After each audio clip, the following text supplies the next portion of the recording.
What's up, everyone? Welcome back to the channel. It's your boy Komaris, and for today's video, as you can see by the title, we're going to be getting into Chromakopia by Tyler the Creator. And I had no idea that this album was coming. I don't know if anybody else did, but I feel like it all dropped within a week of it being promoted and things like that. And I'm not against that. I believe in getting straight to the point, and that's what Tyler the Creator did. And most rappers, artists in general should, take notes on that and, do their homework on that, because that's a main issue with like music now. Everybody wants to tease this and tease that, and they teasing you for like 5+ years and nothing has yet to drop. And it's just like you're building this expectation and you're making it even worse if you're scared about like not being able to meet people's needs. The longer you wait, the more anxiety you're gonna get to drop. But anywho, so yeah, first, before I get into the album review, I want to acknowledge the fact that this is my first male artist that I'm going to be talking about on this channel, and going into their projects and things like that. I know it may appear that I mainly listen to women artists, which is sort of kind of correct, but I do listen to male artists as well, and almost like just as much. But I feel like there's this thing where you have to understand like the total overall lore of an artist to really like get into their music and do an analysis on it and break down their lines one by one and explain what they mean and things like that. When you're working and talking about an artist who creates substance music, and I'm not too tapped in with many male artists like to the point to where I can break down their lore, and I don't come across like breakdowns of everything like that on my timeline with many male artists either. Most of it is just women and stuff like that. But yeah, I'm starting to grow into like my own realm of well, not necessarily my own realm, but on my own time, I'm starting to go into more male artists and things like that for that reason, because I believe that I should showcase male artists on this channel too. And I don't want it to seem like I only listen to women, because that's not true at all. And today we're going to be getting into Tyler the Creator. I think it's pretty dope to have him as the first male artist that I talk about on this channel. And yeah, we just gonna get straight into it. The color. As you can see, my favorite color is obviously blue. I'm just playing. But my favorite color is green. And just the whole thing being green, and him having a lot of green in this promo and stuff like that is pretty dope. I want him to talk about like the significance of the color green.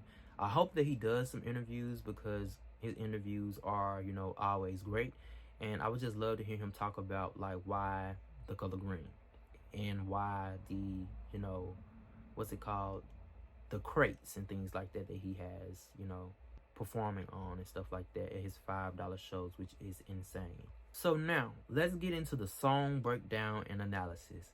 And for song 1, we have Saint Chroma featuring Daniel Caesar. And my initial thoughts on this was that it's a great introduction to the album. It sounds like an introduction with the marching, people are marching in, and you can hear him whispering and stuff like that. And people were claiming to hear Frank Ocean, which is very delusional, and I wish he would just please drop something to get these people in control, because they swear everything is Frank Ocean. They swear they heard him on Amar Apollo album, this and that. They hearing him on everything. They just getting delusional, and I just wish he would drop something to give him a fix or something. I don't know. But the song also starts off with a message from his mom, and she's basically like saying, don't ever dim your light for nobody. Yeah, throughout the album, his mom is instilling confidence in him and providing him with reminders of things that she has always told him in his life. As Tyler has expressed, his mom has always been supportive of him, and things like that. So I think it was really dope to have his mom as a touch on this album. And I said that this song is about being aware of your own self-worth and potential while also crafting your own life and career story without being heavily fixated on the traditional routes to success. And, you know,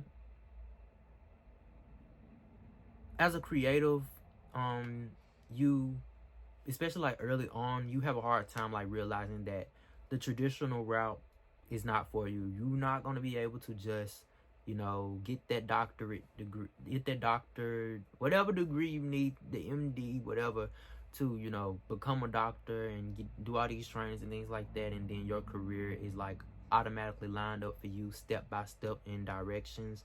As a creative, we don't have that. We literally have to craft our own map and outline of how our lives are going to be and choose how we want them to be.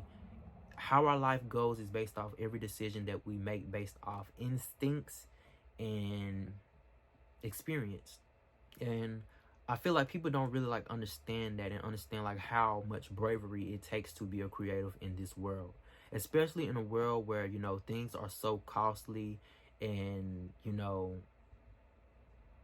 as a creative, you have to take so many risks that you may not even see like a return on, and you just have to be okay with that and have faith in your potential and your craft, just to like know that, you know, you don't even really know, but hope that something comes out of it that's going to be worthwhile. And yeah, I said my favorite lines from this track was, "Give a F about tradition, stop impressing the dead." And honestly, I don't think that that is a diss to, you know, our elders or our ancestors or his elders or his ancestors. It's just like, you know, we can't keep following the guidelines and the path to success that they follow, because those times aren't here anymore. Not even just the fact that you're a creative, but even the creatives, the creative elders and ancestors back then, like the route to success for them was totally different from the route to success that we have now. And, you know, things change, everything has changed, technology has changed and improved, so you have to change too. And I wish more people like just understand that, like, you know, if everything else is changing around us, why do you think you shouldn't change too? And another line was, "Mirror got me thinking about my booking." And a booking is basically like something that holds a row of books that's standing up, like it holds them up near the end to make sure that they, you know, stay standing up straight, vertical. To me, I feel like that could mean he looks in the mirror and can't help but to think about the trajectory of his life and, you know, his life story or his career, and he's just thinking about like how it's going to end, and should he add on to the story or things like that, or should he just, you know, sit back and receive and relish in the fruits of his labor. Because shortly after that, he says, "Do I keep the light on or do I gracefully bow out?" To me, that could mean that he wants to like sit back and, you know, enjoy the fruits of his labor, because he's been accumulating success for over 14, 13 years now, or 15, 13, 14, 15 years now. And, you know, like, he's been working really hard. He's been really consistent as a creative, and he's done so many things. He's been on TV, he's done music, and he has a clothing line. He's worked with high fashion houses and things like that. He's done a lot. And yeah, I could understand him like having a perspective of like, I feel like I've done enough at this point. Is it time for me to, you know, sit back? Or, you know, I'm only 33, so do I need to keep going? But also, you know, in our generation, 33 is looked at as 60 years old. So should I just gracefully bow out? And the last line I have is, "Gratitude sits under the hubris that's on my sleeve. This line alone to me explains the entire meaning of the song, because hubris is like, and hubris is like a sense of excessive self-confidence and gratitude and things like that. And it could be deemed as arrogance in a way.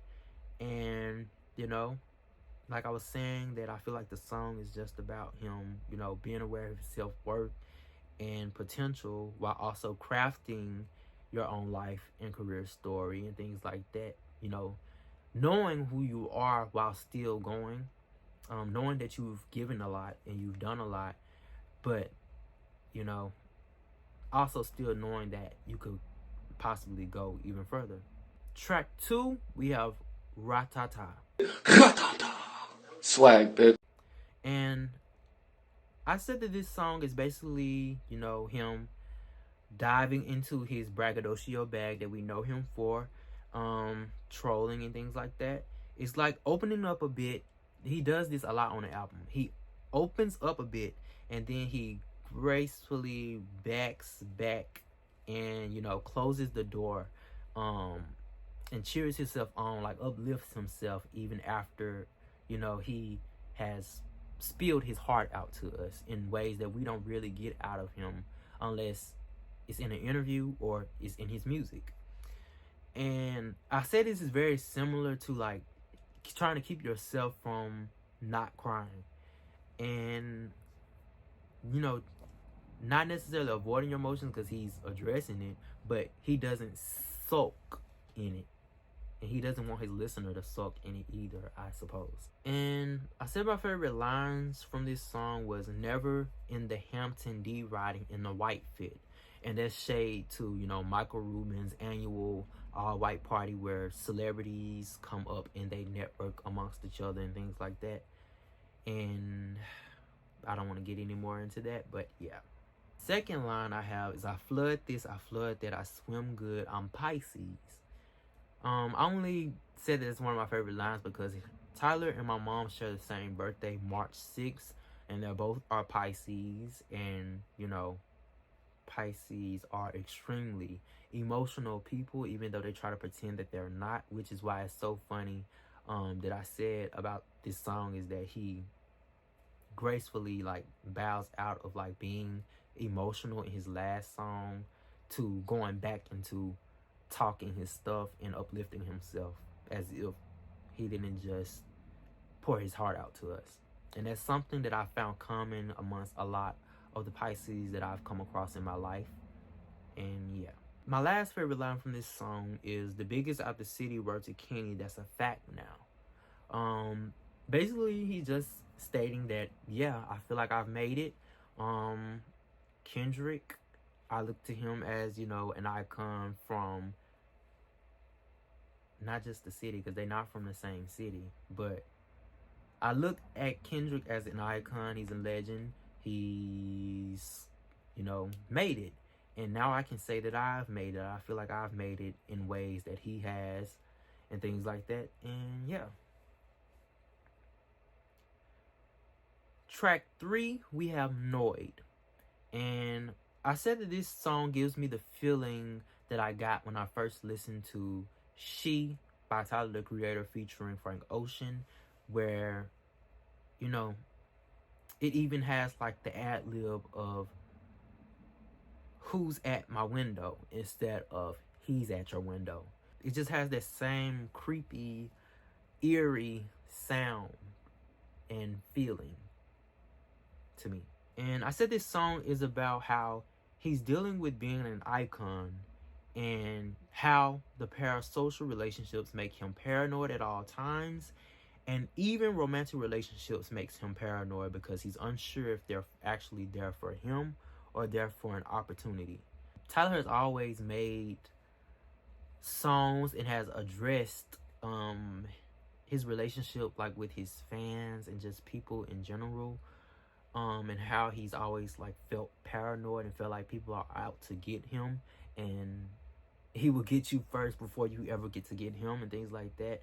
And listening to that song, it just made me think of Colossus, where he talks about the parasocial relationships in 2013.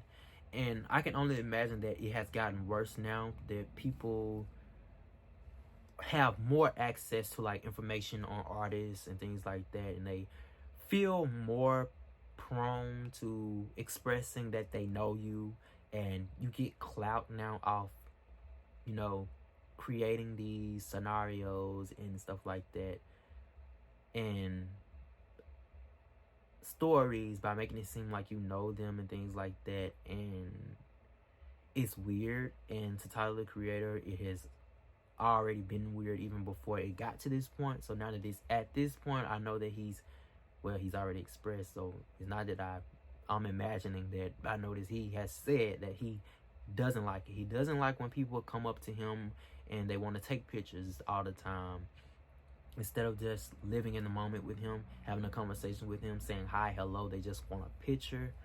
And you can see that in the video where Ayo Idobri, I'm sorry if I pronounce her name wrong, but she comes to him, you know, with her phone camera, recording him like a fan, and then it turns into a gun, which is like showcasing his paranoia, making him think that it's something else, you know, like this, his fans are out to get him, out to kill him. And, you know, like, that could be a possibility, because have you not heard about Selena? Have you not heard about Stan and Eminem and things like that? It can get crazy out here. So, fans will literally go crazy, and I don't think that I don't know if he feels like that could possibly happen to him, or he has fans that will actually do that to him, but he's taking precautions as a human should. And I feel like people should respect him and his boundaries as a human, not just as an artist. My favorite line from this song was, "Nervous system is shook way before 19. LA'll do it to you. Where you from? N-word. Who ya?" And to me, this line means that not only is he paranoid as a result of fame, but this paranoia started to build and, you know, become what it is today, prior to him like having fame, fortune, and success.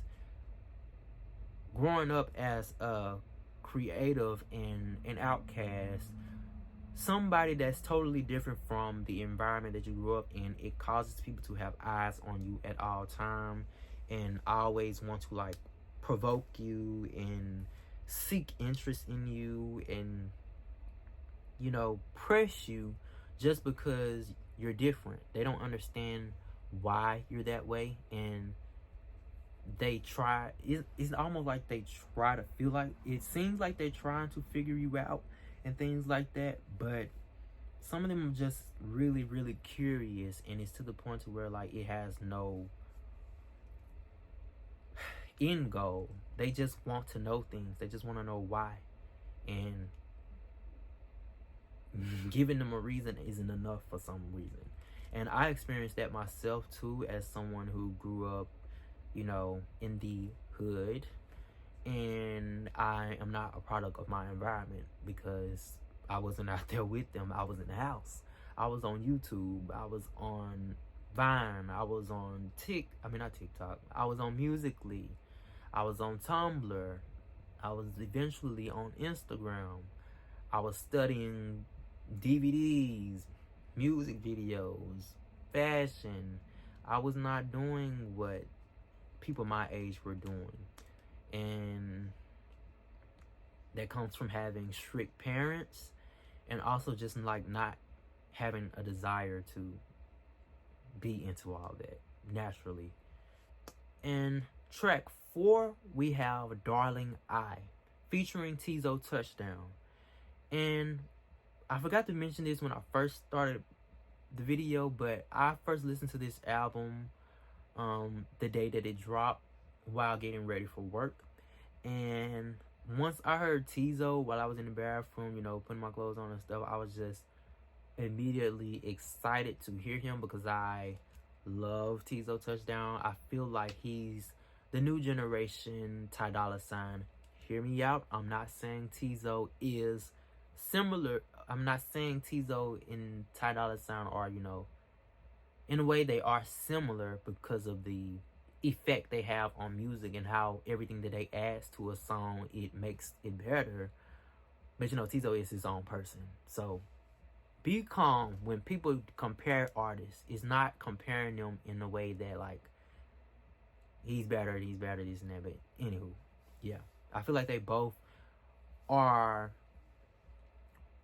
goated features and additions to songs and things like that.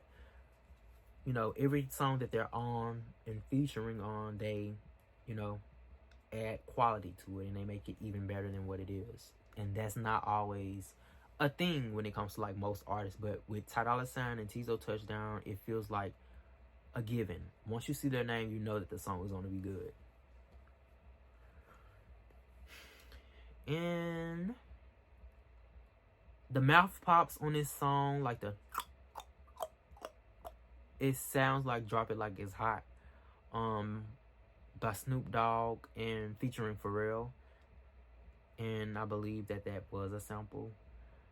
But yeah, it would make sense because Tyler is from California. Snoop Dogg embraces the West Coast and things like that, so it would make sense.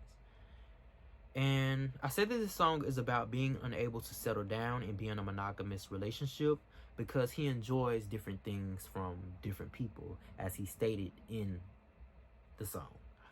And it takes me back to the situation with Gerard Carmichael, where he tried to sit him down for his show and have a conversation with him about having interest in him in front of cameras and a production crew and lights, as if Tyler the Creator was going to be serious in a moment like that. I think they were close friends before this, but it makes me wonder, like, were they really friends? Because out of all people, should know that Tyler is not going to have no serious conversation like that, especially like pertaining to his personal life on camera like that. And you tried to do that to manipulate him into giving you an answer that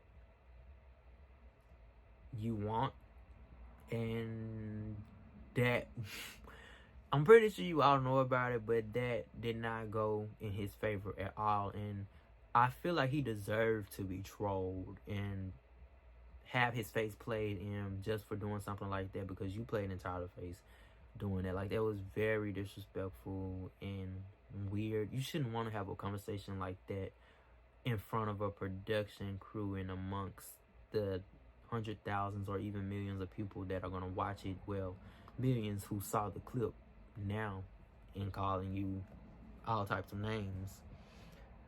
But yeah, like, he literally always he's been talking about like how he hates when people records his conversations, intimate conversations, and always want pictures and things in that nature, and you go and try to do that. That's so weird. But yeah, my favorite line from that song was, "Transparency is key. Be honest." And that's just real. That is fact. Transparency will set you free. And I believe that people oftentimes they confuse vulnerability and transparency. A lot of people always say vulnerability is key instead of transparency is key. But I feel like vulnerability, I don't care how you try to put it, to me, is like you setting yourself up to be taken advantage of. Like, why would you want to be a vulnerable person? It's okay to be transparent. You can, like Tyler is doing, he's being transparent about his life and his issues and things that he's facing mentally. And even though he's being transparent, we still don't really know all of the, not necessarily the truth, but we don't know the specifics. But we know enough to get enough information that we need, not the information that we want. And I feel like that's what vulnerability is, giving people what they want outside of what they need. And I feel like I never want to be vulnerable, unless somebody can educate me on why vulnerability is good. But I don't think I ever want to leave myself open to being vulnerable and open to, you know, being attacked. But I am open to being transparent, because transparency can inspire and encourage and let other people know that they're not alone. Which is why I love Tyler, the Creator, for speaking upon the topics that he speaks on in this album, because I can relate to a lot of what he has been saying like throughout this album. And I'm pretty sure many black men experiencing the same thing that he's going through, no matter what age bracket you're in. Track 5, we have Hey Jane. And soon as I heard Hey Jane, I knew I love it, because the song is like, you know, I love when artists do a letter to type of song. Like, you know, Nicki Minaj has Letter to Lil Wayne, where she takes the beat that Lil Wayne used for Something You Forgot, which is, I believe, is a mixtape song that you only can really find it on YouTube, and SoundCloud is not on any other DSPs and stuff like that. But I love those type of songs where they're being vulnerable and, you know, saying, I said vulnerable, I mean transparent. I love when they're being transparent and just, you know, telling you like, this is how this make me feel. This is how this situation is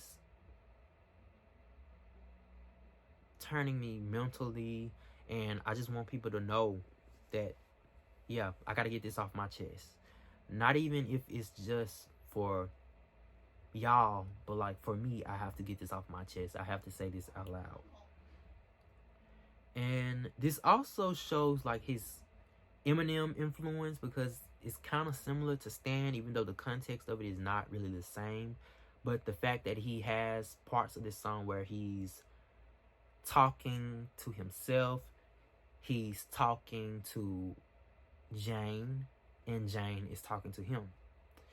And it's just dope to see like how, you know, Eminem does the perspective rap, where he raps from many different perspectives in one song. And I feel like Tyler, the Creator, is doing the same thing on this song. And he also has recently said, like in an interview, that Eminem has taught him how to rap, and how much he loves and respects Eminem and things like that. And the A ad-lib at timestamp 337 to 349, it reminds me of The Dream. I think it's the song Rock That Thing, but I feel like A is his thing that he always says, because I'm thinking about Throw It in the Bag too. But yeah, the A's on that song reminds me of The Dream. Ain't no one to defend me. I got a mini version of myself living in me. You pulling out your hair, I walk around in a frenzy.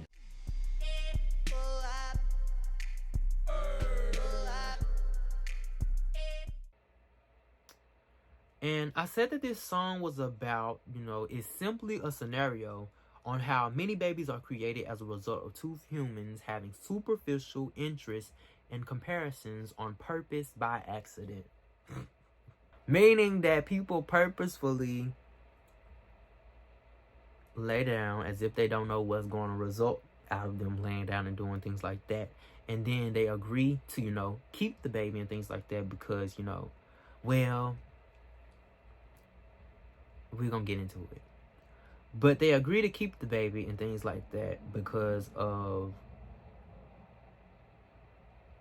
common interests and comparisons and things like that. And also, which people, I don't know if I should say this, but I'm going to say it anyway. Religion and society forces them to believe that they must keep children and bring children into the world, even while they're unprepared to even have children, due to, you know, fear of being attacked by society and religion, for, you know, abortion But yeah, in this song, he begins to like rap from his perspective and then starts rapping from Jane's perspective and, you know, things like that.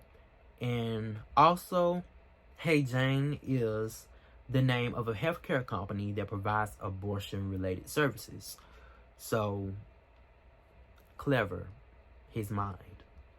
And my favorite lines from this was his mom saying, always wear a condom. And then she gets cut off by Tyler.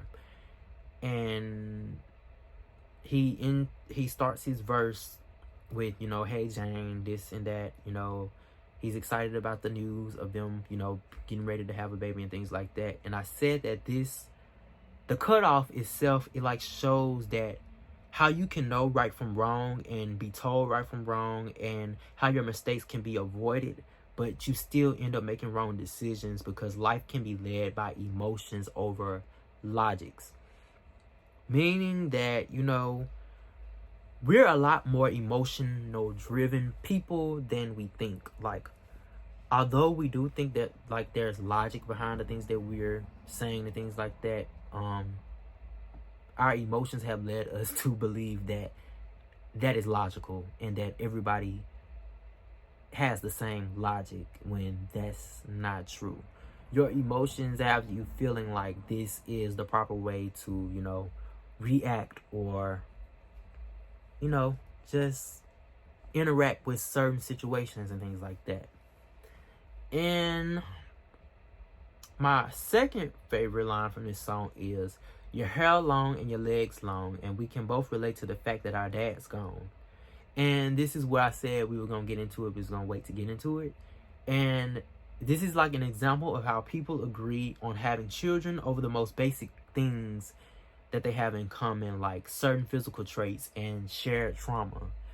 And they feel like that makes them compatible and worthy of having a child, when that's not. And a lot of people think that having a child will cancel out their trauma, which is not true. And unresolved trauma and having children with, you know, still having unresolved trauma, I don't think unhad is a word, but unheld conversations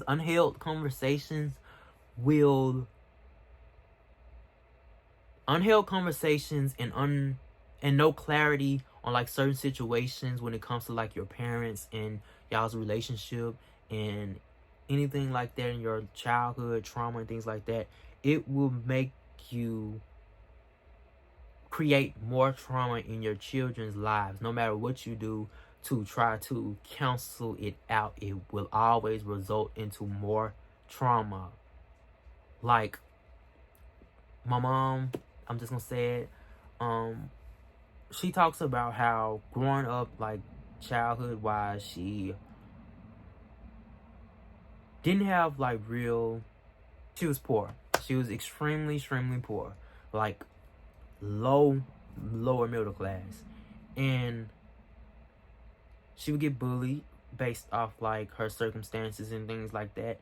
And she, even while being like poor and things like that, she always had an interest in, you know, sneaker culture and fashion and stuff like that, but she could never afford things like that.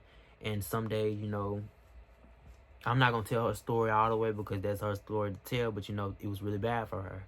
And she wanted to avoid having us to even like experience a situation like that ever, just because she experienced as a child. She was basically trying to cure her childhood trauma through us, which is, we've talked about this, so it is wrong because it causes you to focus more on you. Even though you're focusing on us and making sure that we don't have the struggles that you have, you're making a decision to resolve trauma, your trauma, through your children. And that creates you to focus more on that. And it leaves other things, you know, like unresolved and untouched, untampered. Like, you spend all this money trying to make sure that I'm clean. I have all these shoes, this and that. I have all these clothes, this and that. But that money could be used to invest into me getting my degree. That money could be used to invest in nurturing my talents in gymnastics, dance programs, anything like that. But no, all that money went to Jordan every Saturday. And yeah, I feel like that's something that people really should talk about more, like how trying to resolve your own childhood trauma through your children's lives will cause more trauma through them regardless. And that's why I wish I would have talked about the Cam Newton situation, where he sat down with the lady who I think is a therapist, and he talks about how he wants to keep having kids in these broken homes and things like that, because I don't even understand or know his reason, but it makes him feel macho, I guess, I suppose. And yeah, that's just another conversation. But yeah, my other favorite line was, the bus stopped at like we ain't make it to love yet, took a shortcut to forever, I'm upset.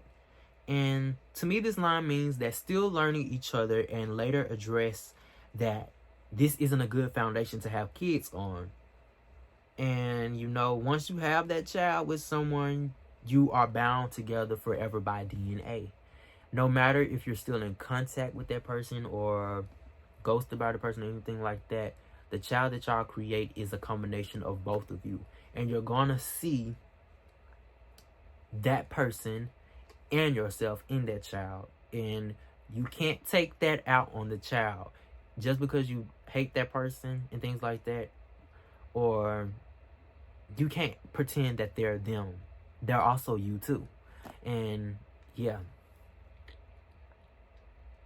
But also, like, with the main point of me like pulling that line is because like you realize that like we stopped at like we didn't even get to know each other yet. We don't even know how it feels to live with one another. We don't know how it feels to go through arguments and confrontation with one another, but we think it's okay to have a child together. It's not even okay to move in with your friends and things like that if you ain't never argued or like had any type of confrontation or serious deep convo with people. And yeah, my other favorite line was, I'm 35, my ovaries may not reset, and I was 24 when, and then she cuts. This is Jane talking. This is Tyler talking from Jane's perspective. And look, I don't want to go through that experience again. And with that, I said that this line means that she fears that this may be her last chance at having a child, and because of that, she doesn't care about the fact that she doesn't even really know Tyler. She wants to avoid regretting not having children later at life, possibly because she either miscarried or she possibly aborted her last child at age 24. She would even go to the point of being a single mom just to be able to say that she had a child and not live in a sense of regret for not having a child. And yeah, I feel like that's another thing that I'm going to talk about like later. If people are pressured by society to have kids and not even knowing like if they really want children or not, they're kind of like peer pressured by society to have kids and want kids. A lot of people don't even really like know their purpose of having a kid outside of them knowing that their parents had them. The last line from this song that I pulled was, I got a mini version of myself living in me. And I'm unsure if this is Tyler or Jane talking, but I would say if it was Tyler, I would say that this means that he's still in tune with his inner child and may still be working on and making sure he's okay, and don't think he's ready for another child to be nurturing when he's still, in the sense, mentally a child himself. And also, like with Jane, her perspective is just literal, like she's growing a child in her stomach, and that's very tasking on the body. Track 6, we have I Killed You. And I hear Donald Glover on this song. I don't know. I feel like that is Donald Glover. But I said that this song is about how childhood trauma can kill off your inner child and learning to embrace your blackness and Afrocentric features.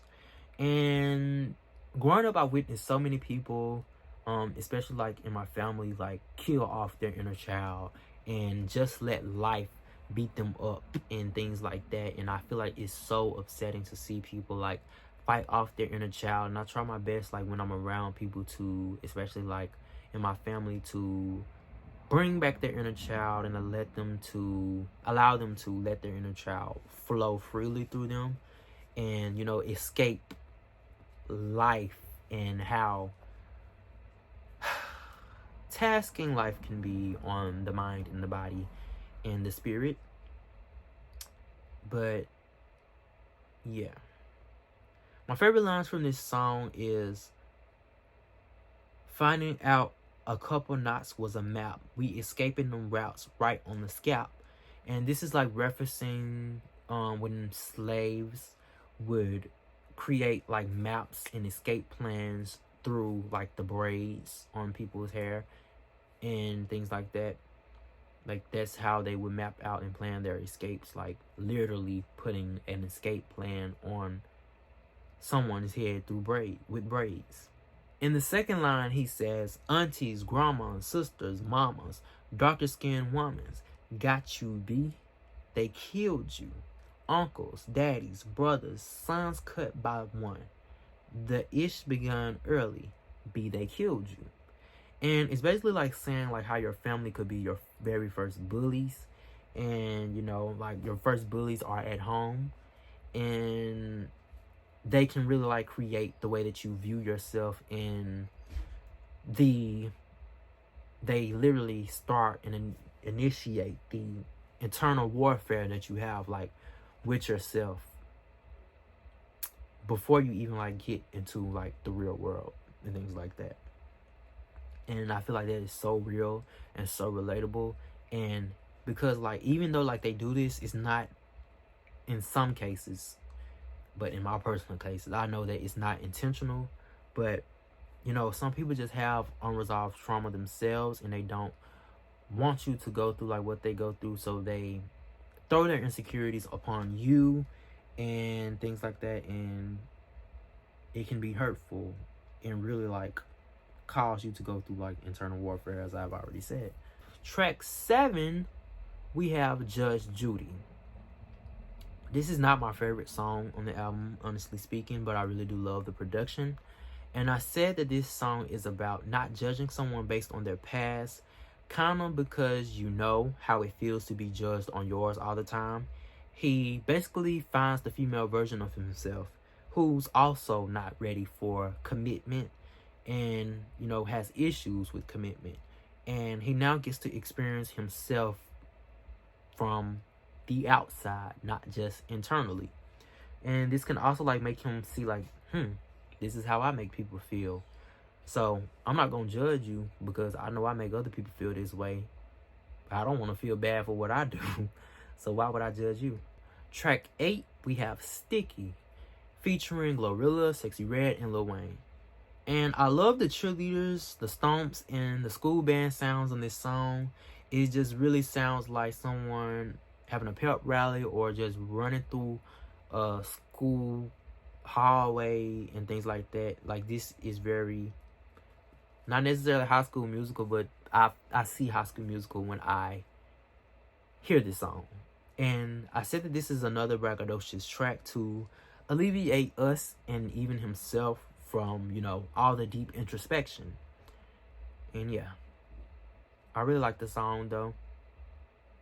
But, yeah, it was just a track to woosah. Track 9, we have Take Your Mask Off, featuring Daniel Caesar and LaToya Williams. And the beginning of this song is very Isley Brothers coded. I hear that in the beginning. And I said that this song is about the effects of hiding your true self due to societal pressures. And in this song, he confronts himself by saying how parts of him is in hiding and covered up by his shell of arrogance or, hubris, which is an immense and over expressive amount of, self-confidence. He addresses the fact that he points the finger at others and blames everyone else but himself for his dissatisfaction with certain things, or, maybe even life. My favorite lines from this track is 1, "Mama, your first name, the last one got changed. And they dreamed about your nest, but you crave flying alone." And this is basically like talking about women who have children not by choice, but by, societal pressures, and just feeling like they have to, and feeling like because of religion, like they have to keep the child, even though, things like that is they feel like having children is their God-given right, and they should keep it, even if, like, the men tell them, like, I want you to have this baby, this and that, and the whole time you don't really, like, want a child. There's so many women out there, so many mothers out there that have children, and they don't even really, like, want children. They never really desired or aspired to even have children.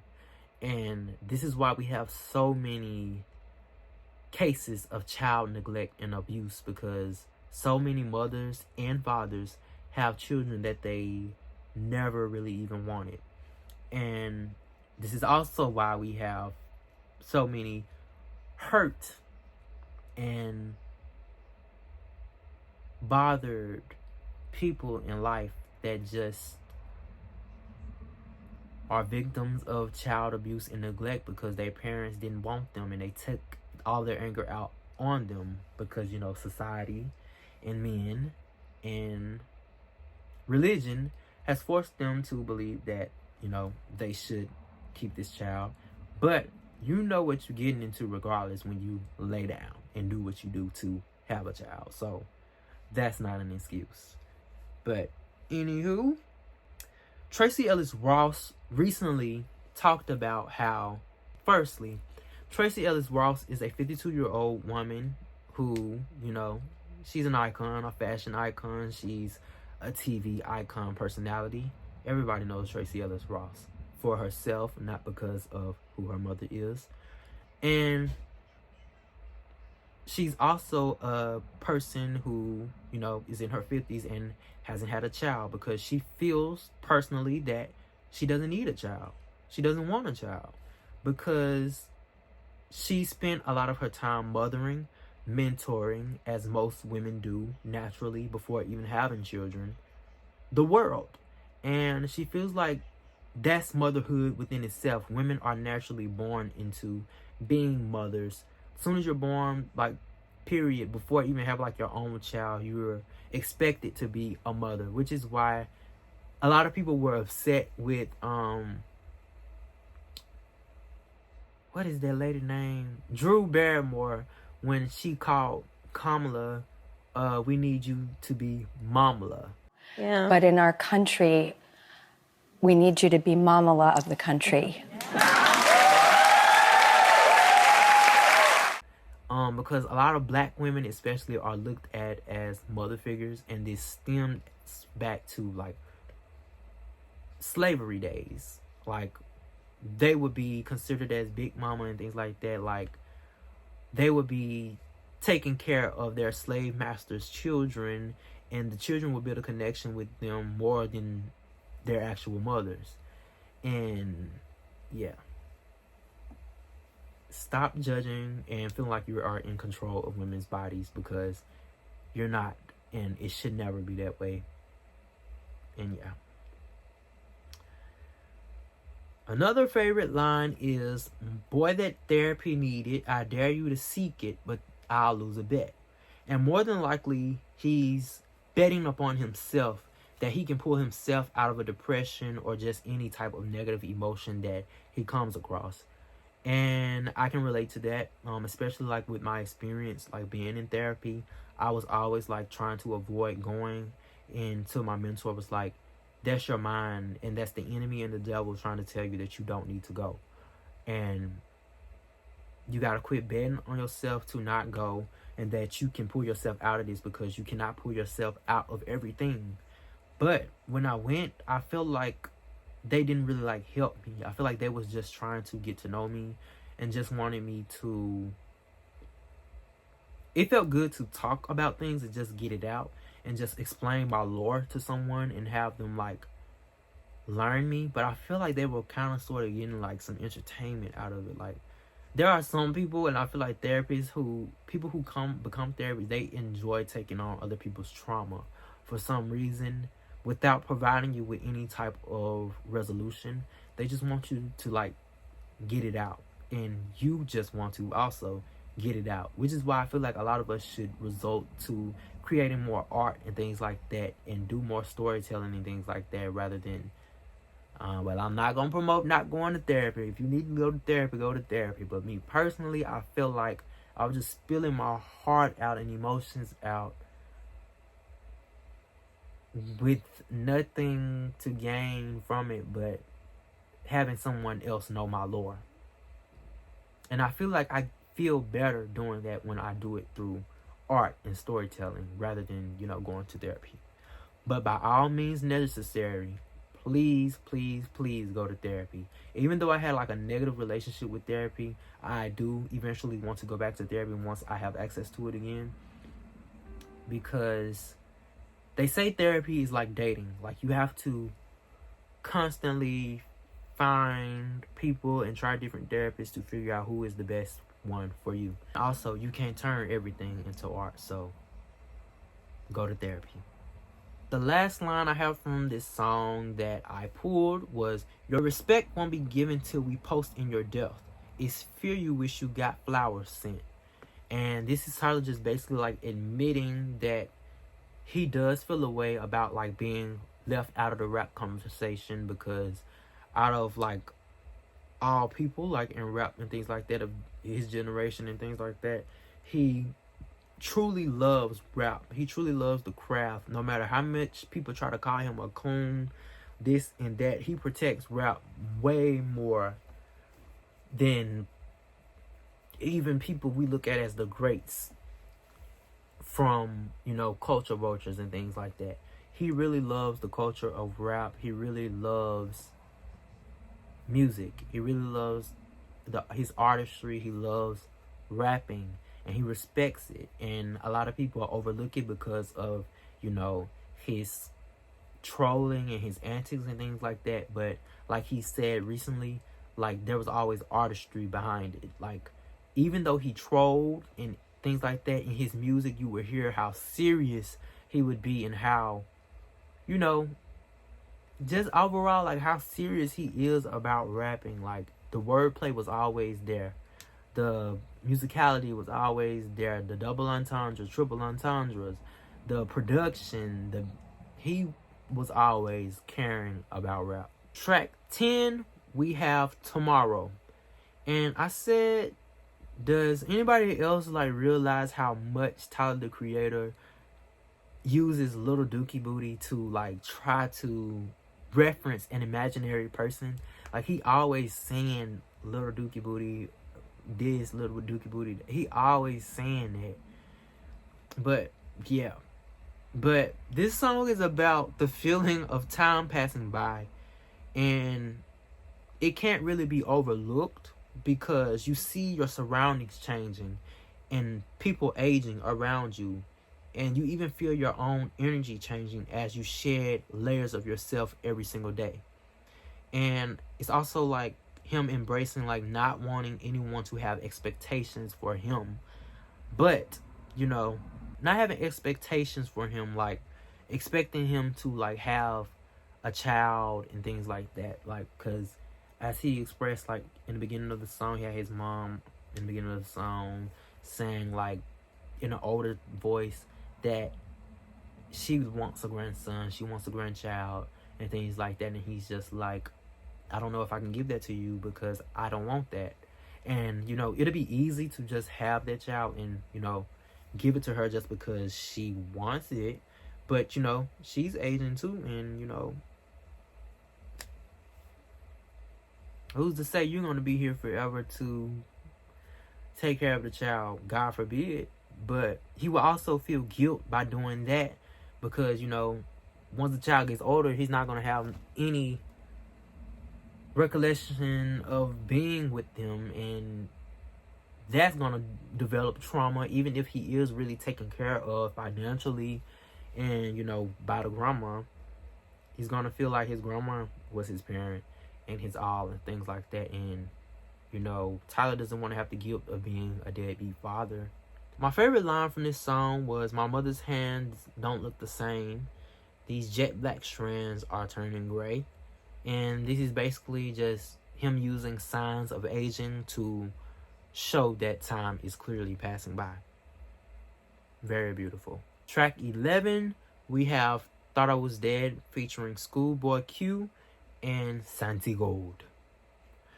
And I really love the video to this because it's very simple. I love simple music videos. I love videos that just get to the point and don't require all these video effects and things like that. I love that Tyler gets to the point with his videos while still telling a story and, you know, being very aesthetically pleasing. And this is another braggadocious song where he talks about meeting all of his goals and being completely out of the way until he's ready to work and be seen again. And my favorite lines from this was, "Pull up tweets, pull up old t-shirts, all that. I'll moonwalk over that beat." And if you know Tyler, the Creator, he's a very controversial artist, especially if you go back to like his earlier work.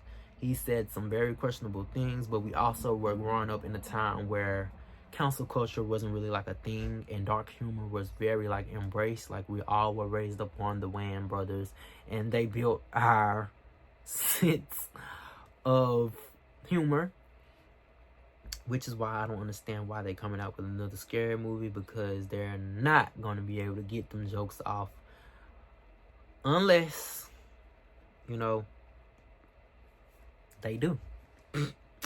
But yeah. But in this line, I feel like him saying like, "I'll moonwalk over that beat." He's comparing himself to Michael Jackson and how Michael Jackson is still loved regardless of all the allegations and controversy that has been happening, you know, to him before he died and even beyond his death. He is still loved and embraced, like, regardless, by the masses. And I think he's comparing himself in a way to that. Like, he's saying, like, I'm still going to be loved regardless. I'm still going to be embraced, and it's going to be overlooked. And the second and last line, the second line that I really love from this song was, "Got too much drive, I'm a terabyte." And I feel like that's just a bar for tech nerds or just creatives who know about like files and saving their data and stuff like that, saving projects and stuff like that. You know that terabyte is like one of the higher ups to gigabytes. Like, that's more storage, more data that can be held and things like that on a hard drive. And yeah, simple but still a cool bar. And the last line that I loved was, "10 years later, might have changed my mind. I'm a fake AB, don't kill me." And saying, you ain't wrong, Tyler. I feel like humans do change their mind. They have the right to change their perspective. You being able to change your mind on something that you had a different perspective on 10 years ago, I would hope something has changed with that perspective. Over 10 years, that's a lot of life. That's a lot of cause and effect. That's a lot of situational issues and analysis that can and should shift your perspective on life and stuff like that. So I would hope you have a different outlook towards certain things that you do, say, or just your views in general. And yeah, I would hope your mindset changed. But, you know, if it doesn't, that's kind of bad. Track 12, we have "Like Him" featuring Lola Young. And I said that, belt. And I believe that any guy with their dad in or out of their life can relate to this song and, just feeling of, am I like my dad? And I wasn't expecting to hear his mom actually reveal that she was the one to keep his dad away, and that he really wasn't a deadbeat by his own choice. Because Tyler the Creator always talks about like him knowing that his dad is Nigerian, and that's pretty much all that he really knows about his dad. I don't think he's ever met his dad or things like that, and he has always held like this type of anger and hatred towards him that he talked about like a lot earlier in his career and in his earlier music. So his mom revealing that, I'm pretty sure that changed his entire perspective when it comes to like fatherhood and just like the relationship with his dad.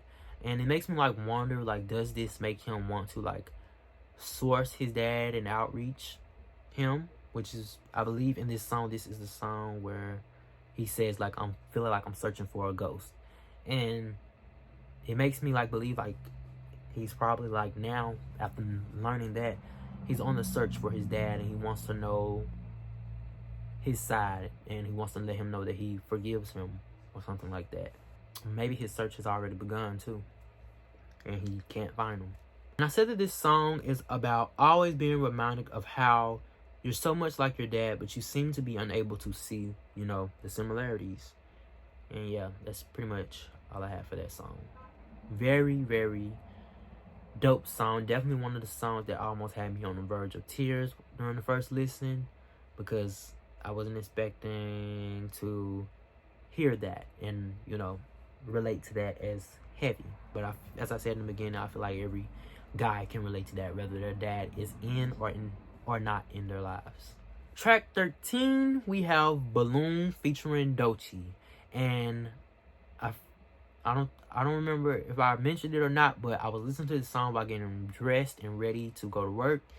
And as soon as I heard Doechii, I started jumping up and down while getting dressed and stuff like that, because I was not expecting, I was hoping for Doechii to be on this album, but I was not expecting her to actually be on the album, especially with him like saying no features, this and that. But they just fit so well together. But I want to hear them together like on a more dark and eerie song, because the way that she started off her song with, her album with, she started off her album, I want to call that an album so bad. The way she started off her album in that tone, it was so wolf-coded. The way she just went like, let's start the story backwards. I'm dead, she's dead, just another Black Lives Matter. And if I die today, I die a bastard. TikTok rapper, part-time YouTube actor. Like, it was so wolf-coded. And I just want to hear them on a more dark and eerie beat, storytelling type of song. Like, just showcasing her creative abilities. And I really would like to see her do that with Tyler and Kendrick. Together or separately. 2 different collabs, or them all on one single song. That would be so dope. But yeah, I said this is my favorite song sonically. And I said that this song is basically about elevation. Tyler, he's been up, but I feel like to himself personally, he feels like he's finally where he wants to be, and he's only gonna go up from there. After, he said like he's achieved everything that he wants to do. Now he's just, doing even more.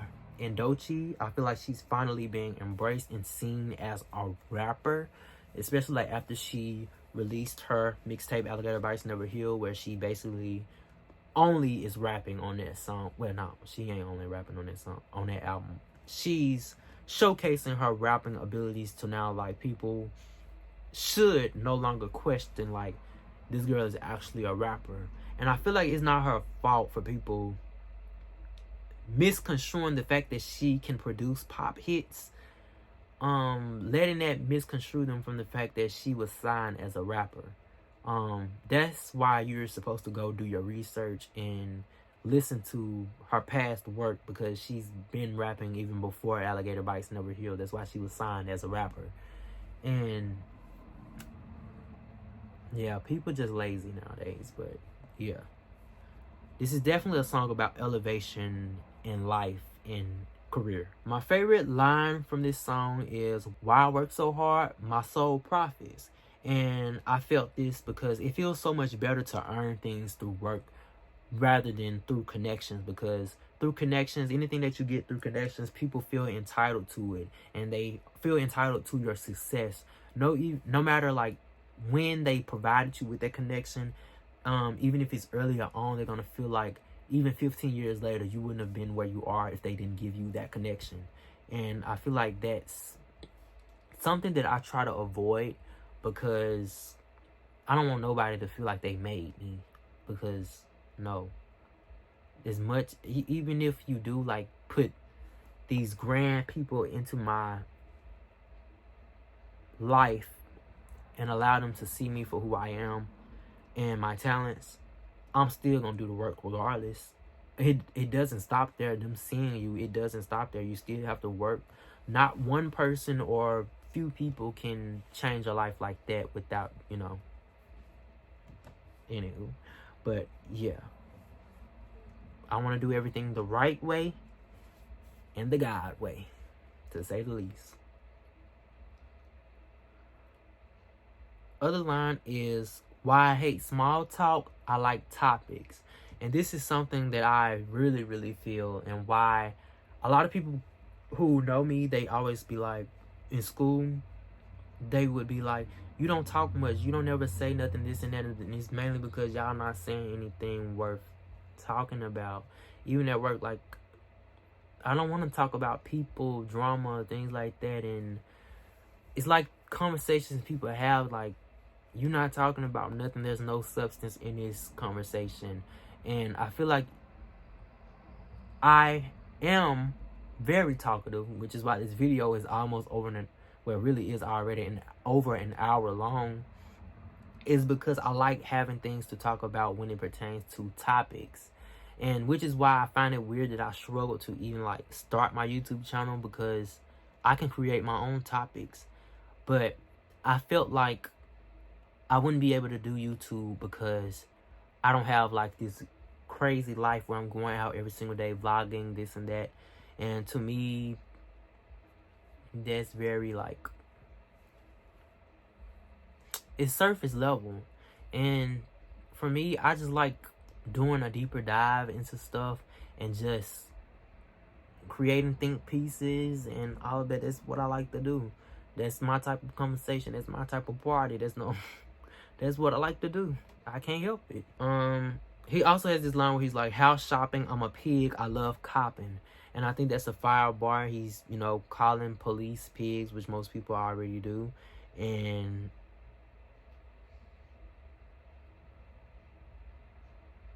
yeah. And the last line is by Dochi, and she said, "I'll spray your whole block with LaFleur." And that made me forget that he even had like cologne, which I need to try. Because when she was like, "I'll spray your whole block with LaFleur," I was like, well, why are you talking, like, what does that mean with you gonna be throwing clothes and shoes everywhere? Nail polish everywhere? What are you talking about? I forgot he had a perfume cologne. The last song on this album is "I Hope You Find Your Way Home." And this song sounds like an outro, of course, but it also sounds like a funeral send-off song. And it has beautiful production, as expected. And I said that this song could be about sending himself off, or, just a part of him that is damaged by societal pressures and childhood trauma. He's sending them off to the grave, or just putting them away for now, just to, continue living life and embracing where he is and where he's gonna go and things like that. And yeah, that's all I really have for that song. And now I'm going to get into like my overall thoughts on this album. So, firstly, I believe that this is a very beautiful album. And I have to go back to listen like to all his other albums, but I feel like this is his most kind of introspective in a way. But I don't know if that's true or not, because I have yet to go into his entire discography as, you know, after hearing this. So I'll have to go back to compare the others to this. And I believe that it's very beautiful that he has a mother that has always instilled confidence in him and told him that, you know, never let people take advantage of you. I love you and you are different, this and that. As a creative, it's very beautiful to have a mother or just a parent in general, or just people in your life that embrace you and nurture your talents. I feel like that is what creates him having this arrogance that has gotten him this far into his career and has allowed him to be everything that he has already self-proclaimed early in his career and achieved everything that he said that he was going to do. And I feel like a lot of people and creatives wish and yearn to have people like that in their lives, but everyone isn't really like born with, or, you know, blessed to have that type of person and that type of family in their lives. And I believe Tyler understands that, and it makes him even more appreciative of his mom and things like that. And I feel like in a way that does make him want to please her by possibly having a child and things like that. But I don't know. Only he can say that. But I do agree with a lot of the things that he said, like in this album, especially like when it comes to like issues with commitment. Not necessarily when it comes to like romantic relationships and things like that, but for me, I do have trouble with committing to people when it comes to like even friendships, and just trusting in them and believing that you are here for me and you're not here to take away from me or just tear me down, because a lot of people will become close to you before you even become who you desire to be, because, you know, crabs in the barrel mentality. They want to tear you down because they see your potential. And also just like, because I know once I feel like I'm locked in with people, especially like with friends and things like that, a lot of the people that I felt locked in with are no longer around me or no longer in communication with me and things like that. So in a way, I do feel jaded when it comes to like making friends and things like that. And I've started to realize that this does affect like my work life as well. When it comes to like certain contracts and deals that I have been offered by people and, you know, corporations and brands and things like that, I turn down a lot of them because I feel like they're trying to take advantage of me, and I just don't want to be fully committed to certain things because I don't want them to always expect certain things out of me and things like that. I'm not ready to agree to do certain things like that. And there are certain things that I have always dreamed of doing and being a part of, and, you know, stuff like that. But I backed out of doing because I don't want people to feel entitled to me, my availability, and my time. Because growing up, especially like I believe this is my childhood trauma, I didn't have nobody there for me to do the same. Yeah, so that's definitely something that I'm facing and going with. And also like him, like I was talking about in that song, how much it reminds me of like my relationship with my dad and things like that, and my overall thoughts of like not wanting children and things like that is because I do not want to throw my trauma onto them, because I feel like a lot of things, my ego will not allow me to address or, you know, dive into certain things, because I feel like not only do I not want to have the conversation, but I feel like certain people have a certain mentality and it can't be broken or changed. Life has hit them in so many different ways to where they are at the point in age and in life where their perspective on life isn't going to change, and they're not going to be able to see or value your perspective and things like that based off, you know, how you've lived and things like that. They just can't seem to comprehend, and even if they do, they refuse to, because of, you know, yeah. I'm pretty sure that's all I really have about this album. I really did love it. I think it was very introspective, as I've already said, and I would love to hear more about this. I would like to hear more things like this from Tyler whenever he's ready. And I also would love it if somebody could please let me know when that green Chromakopia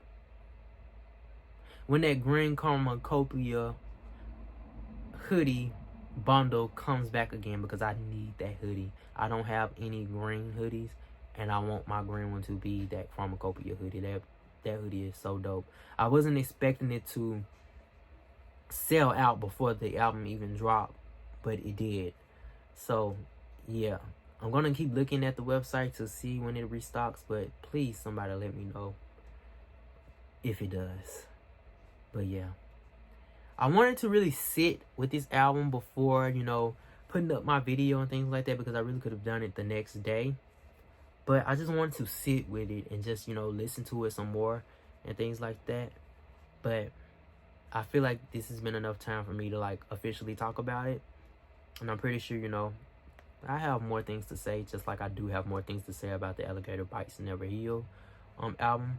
So I'm thinking about making a follow-up video on that too. But yeah, thank you, Tyler, for this album and allowing us to, you know, hear your thoughts on everything that you addressed. I just want you to know that you're not alone, and we do feel this, and we're very grateful to hear you talk about these topics. Yeah. And yeah, that's all I really have. It's your boy Komaris. Don't forget to like, comment, and subscribe on the video. And bye.